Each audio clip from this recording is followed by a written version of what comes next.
Eu acho que a literatura traz esse cotidiano em loco.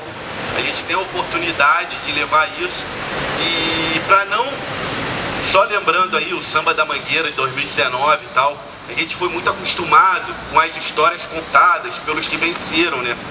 Sempre que é Zona Sul, é o Cristo, é o Pão de Açúcar, a gente só escuta essas histórias que foram vitoriosas. Então eu acho que a gente poder contar nossas rotinas, nosso cotidiano de subúrbio, eu acho uma riqueza muito grande e saudar os amigos aí por esse trabalho que vocês já vem fazendo aí. Valeu, galera.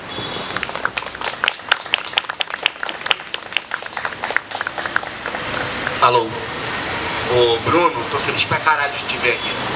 Tu é um cara com uma história de vida incrível. Tu é um ser humano admirável. Daqui a pouco eu vou chegar aí pra fazer pergunta. Alguém quer perguntar? Eu vou sair igual o Serginho Grosman. Fala, garoto.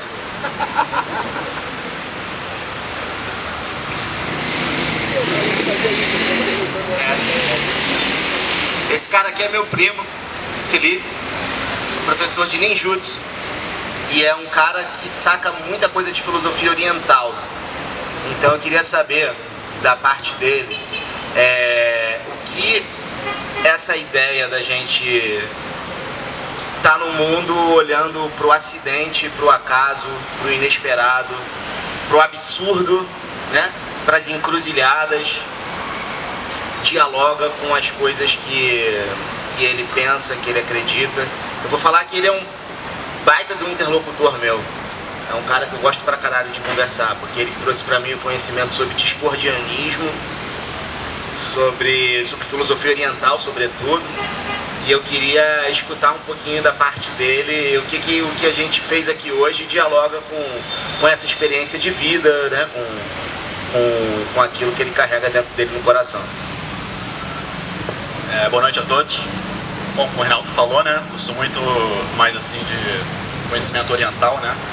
Até rola uma espécie de preconceito acadêmico, né, da filosofia ocidental, não se chama filosofia oriental, assim, pensamento oriental, né? Para dar uma certa noção, acho que falsamente dicotômica, né, entre essas correntes de pensamento. Mas é sempre interessante fazer paralelismos, né? Fazer pontes, né? Para integrar o pensamento imagético, filosófico, típico da Europa para cá, né? Porque o nosso pensamento ocidental é judaico-cristão, Europa, Américas, né? E existe uma interseção Oriente Médio, Oriente Extremo, Ásia, Tibete, Nepal, Índia, China, Japão. E me lembrei agora de só um exemplo, né? Existiram e ainda existem, né? Pessoas aqui no nosso lado do mundo, né? No nosso ocidente, que não deixa de ser uma invenção, né? Porque mundo é mundo, né? A gente cria fronteiras, barreiras, cria limitações, preconceitos. Então, em algum momento a gente inventou o Ocidente e inventou o Oriente também. Mas mundo é mundo, né? Apesar das idiosincrasias e diferenças de cada polo, cada lado desse mundo. Mas existiram caras, né, pessoas, né, não só homens, mulheres também, fantásticos, do século XVIII, XIX, começo do século XX, que começaram a fazer essa ponte. Né? Por exemplo, apesar de todas as polêmicas, né, e detalhes não tão bonitos, mas Blavatsky, né, Helena Blavatsky, da Teosofia, e também o Crowley, né, o criador do Telemann. E eu estou lendo, inclusive lendo recentemente, né, atualmente, uma biografia dele, de um autor que eu gosto muito, que se chama Robert Anton Wilson, do Crowley, né? E essas pessoas naquela época não tinham, como falaram ali, que o celular como é que você falou? O celular emburrece? Não falou. Os meus colegas de botequim, né, falam. A discussão foi o seguinte: o celular te tornou burro. Isso.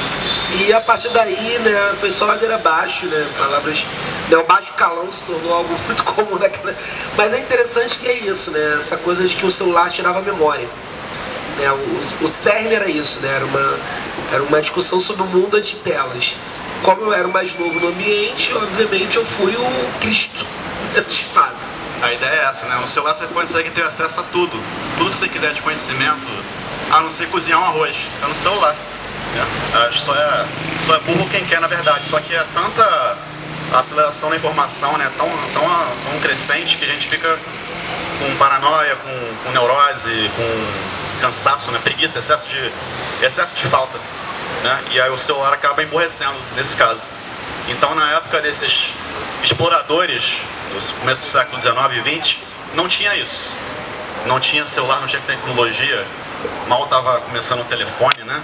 Então as pessoas tinham que se embrenhar, buscar conhecimento em outras partes do mundo, regressar para as suas moradas, né?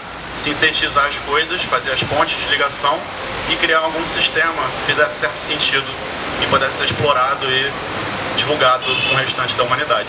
Então é sempre importante fazer essa ponte, né? Como eu falei, tenho mais proximidade com o orientalismo, mas nem por isso devo me fechar ao Ocidente, né? Que é a parte do mundo que a gente vive de maior forma. Ó, lembrando que o meu bisavô morreu antes da gente nascer e ficou um jazigo de herança. A gente tá vendendo. Vocês têm interesse em comprar um jazigo no Caju? Ninguém. Porra. Podia ter deixado coisa melhor, primo. Marília. Mas eu sou um